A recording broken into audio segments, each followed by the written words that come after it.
And take your time when you're putting your parts into the basket. It's really easy to get a little bit ahead of yourself and start just tossing them in there willy-nilly. The next thing you know, one slips out from your tweezers on the way to the basket, and then it goes flying across the room and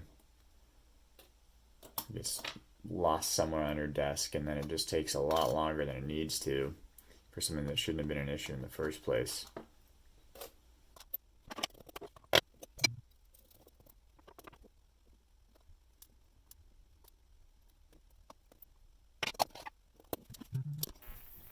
So as you can see, the parts are cleaning through the 3-jar cleaning machine, the L&R Master, and the case is in the ultrasonic cleaning machine.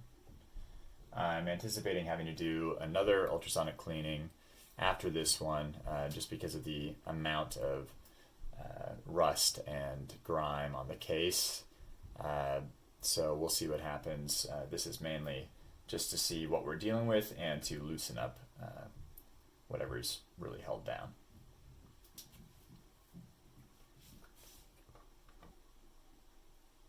So yeah, clearly after an ultrasonic cleaning, it's still a bit nasty, this case.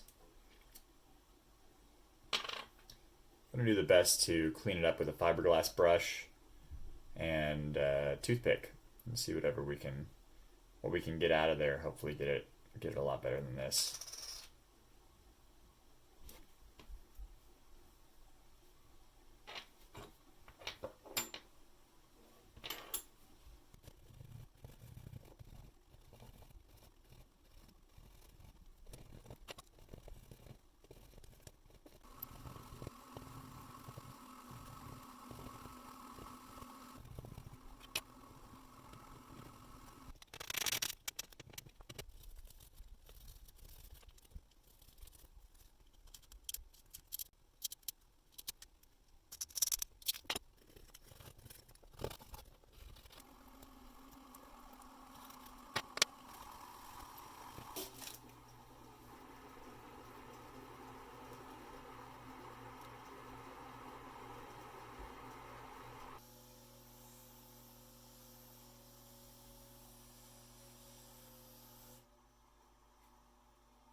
So as you can see, now that it's gone through a second cleaning cycle along with the brushing,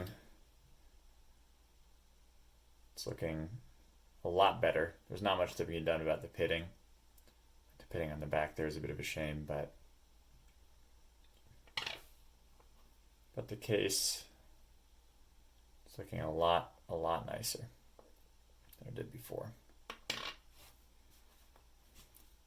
You have to keep your work surface extremely clean, especially once those parts have been cleaned. That is, understandably a really important part of this